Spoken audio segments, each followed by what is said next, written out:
Anthrax একটি ভয়ঙ্কর সংক্রামক রোগ যা মূলত ব্যাসিলাস অ্যানথ্রাসিস নামের এক ধরনের ব্যাকটেরিয়া দ্বারা হয়। এটি সাধারণত গবাদি পশু যেমন গরু, ছাগল, ভেড়া বা মহিষের মধ্যে দেখা যায়। তবে আক্রান্ত প্রাণী বা তাদের মাংস, চামড়া বা রক্তের সংস্পর্শে এলে মানুষ এতে আক্রান্ত হতে পারে।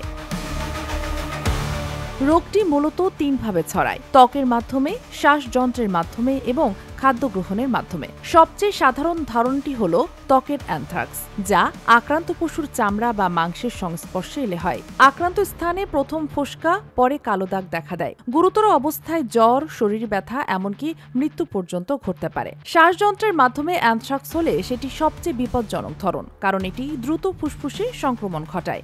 আবার অপর্যাপ্তভাবে রান্না করা মাংস খেলে খাদ্যজনিত অ্যানথ্রাক্সও হতে পারে।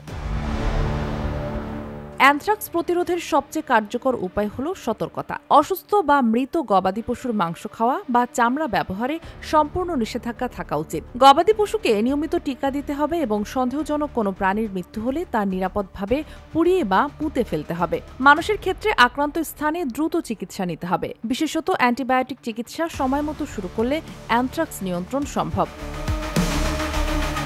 অ্যানথ্রাক্স কোনো আধুনিক রোগ নয়, কিন্তু এর সংক্রমণ এখনও গুরুতর হুমকি হয়ে আছে গ্রামীণ পশুপালন অঞ্চলে। সচেতনতা ও সময়মতো পদক্ষেপই পারে এই রোগ থেকে প্রাণ ও জীবিকা দুটোই রক্ষা করতে। Sheikh Masuma, daily hour, Bangladesh.